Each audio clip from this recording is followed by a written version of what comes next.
उद्या होणाऱ्या टी परीक्षा आणि त्या अनुषंगानं आज झालेली पेपरफुटी या सगळ्या बाबीच्या नैतिक जबाबदारी घेऊन शिक्षण मंत्री यांनी खऱ्या अर्थानं राजीनामा दिला पाहिजे. कारण आज जर बघितलं तर नीटचा पेपरफुटी असेल, आता टी पेपरफुटी झालेली आहे. जवळजवळ 7 लाख उमेदवार त्या ठिकाणी या परीक्षेला सामोरं जात आहेत. याच्यामध्ये शिक्षकही आहेत, विद्यार्थी आहेत आणि या सगळ्यांनी अगदी परीक्षेची चांगल्या पद्धतीने तयार केली होती. अगदी महिला शिक्षकांनी सुद्धा आपलं घरचं काम, कुटुंब शिकवणे, शाळेत शिकवण्याचं काम ह्या सगळ्या बाबी करून त्या ठिकाणी आमचा शिक्षक या परीक्षेला सामोरं जाण्यासाठी तयारीत होता.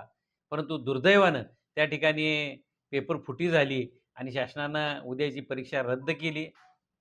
मग खऱ्या अर्थानं या शासनाचं जर बघितलं तर या अधिकारी असतील किंवा मंत्री महोदय असतील यांनी ही जबाबदारी झटकून चालणार नाही आणि खऱ्या अर्थानं या ठिकाणी ही जी फुटाफुटी चाललेली आहे याच्यामध्ये मला वाटतं शासन खासदार आमदार फोडण्यातच त्या ठिकाणी मग्न आहेत.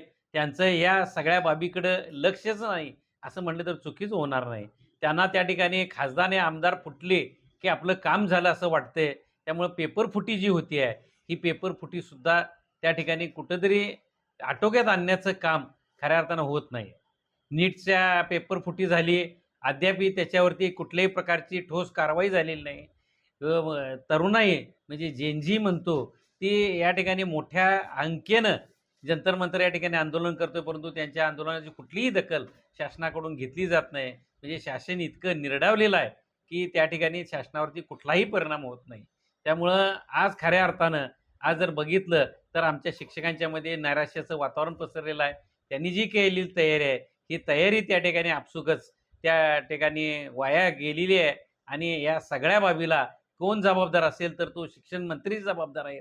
त्यामुळं शिक्षण मंत्र्यांनी खऱ्या अर्थानं या नैतिकतेची जबाबदारी घेऊन राजीनामा दिला पाहिजे हीच मागणी या निमित्तानं आपल्यासमोर करतोय आणि नक्की भविष्यामध्ये या अनुषंगानं आंदोलन त्या ठिकाणी मोठ्या संख्येनं राज्यभर होईल आणि या आंदोलनामध्ये सर्व शिक्षकांनी सहभागी व्हावं एवढंच आव्हान या निमित्तानं करतो आणि या ठिकाणी थांबतो. धन्यवाद.